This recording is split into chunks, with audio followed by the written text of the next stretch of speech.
Parliament के budget इजलास में लगातार दूसरा दिन हंगामे की जद में आता नजर आया।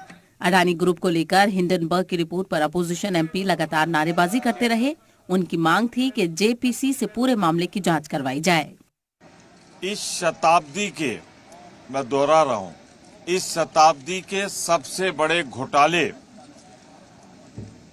और सोच समझ कर कह रहा हूं, आर्थिक रूप से डाका जो डाला जा रहा है जनता के हितों पर, उस पर 267 के अंदर हमने अपने अधिकारों का प्रयोग करते हुए एक नोटिस दी थी। हम क्या कह रहे हैं?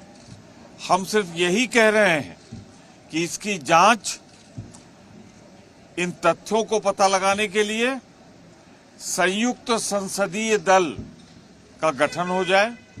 निश्चित रूप से उसमें भारतीय जनता पार्टी का बहुमत है, या फिर चीफ जस्टिस ऑफ इंडिया के संरक्षण में, नेतृत्व में लगातार इस प्रकरण की जांच हो। जबकि इस मामले में हुकूमत की जानिब से पार्लियामानी उमूर के वजीर ने अपनी बात रखी। मरकजी वजीर प्रहलाद जोशी का कहना है कि अडानी ग्रुप के गिरते शेयर से सरकार का कोई लेना देना नहीं है, क्योंकि अपोजिशन के पास कोई मुद्दा नहीं बचा है, इसीलिए वो ऐवान की कार्यवाही में रुकावट डाल रही है। हमारे सरकार का लेना देना कुछ नहीं है, there is absolutely no connection.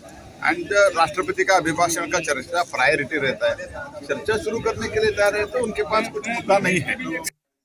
Adani group तनाजे के बीच आरबीआई ने कहा कि अभी के आदादोशुमार के मुताबिक बैंकिंग सेक्टर मुस्तहकम बनी हुई है, बैंकों के पास पैसे की कमी नहीं है। एसबीआई बैंक ने अडानी ग्रुप के लोन को लेकर किसी भी तरह की फिक्र की बात नहीं कही है।